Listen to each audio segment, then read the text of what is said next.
வணக்கம். உண்மை செய்திகளுக்கு உங்களை வரவேற்கிறோம்.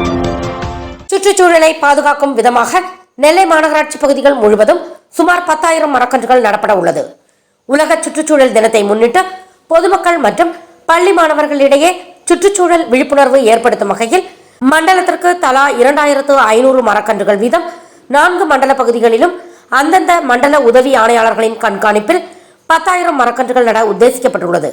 கடந்த 5ஆம் தேதி நெல்லை மாநகராட்சி கமிஷனர் தாக்கரே சுபம் ஞானதேவ் ராவ் ராமையன்பட்டி உரக்கிடங்கில் 10,000 மரக்கன்றுகள் நடும் பணியை தொடங்கி வைத்தார்.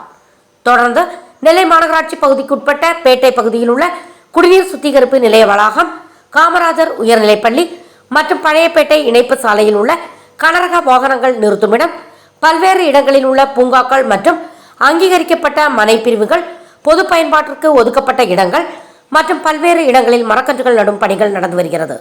மரக்கன்றுகள் நடும் பணிகளை ஊக்குவிக்கும் விதமாக மாநகராட்சி மைய அலுவலகம் எதிரே அமைந்துள்ள வணிக வளாகத்தில் மாநகராட்சி கமிஷனர் மரக்கன்றுகளை நட்டார். கடந்த 2 நாட்களில் சுமார் 1,250க்கும் மேற்பட்ட நிழல் தரும் மரக்கன்றுகள் நடப்பட்டுள்ளன. சுற்றுச்சூழலை பாதுகாக்கும் பொருட்டும் புவி வெப்பமயமாதலை தடுக்கும் பொருட்டும் மரக்கன்றுகள் நடும் பணிகள் தொடர்ந்து நடைபெறும் என மாநகராட்சி நிர்வாகம் தெரிவித்துள்ளது.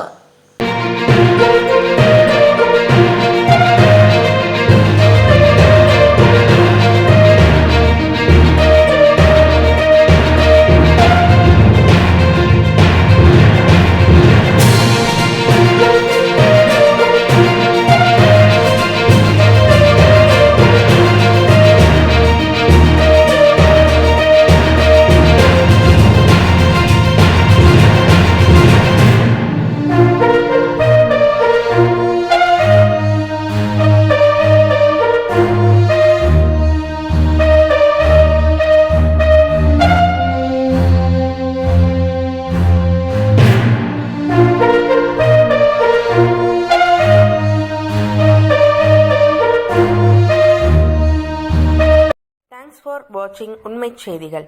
நெல்லை செய்திகளை உடனுக்குடன் தெரிந்து கொள்ள சேனலை சப்ஸ்கிரைப் பண்ணுங்க, லைக் பண்ணுங்க, ஷேர் பண்ணுங்க.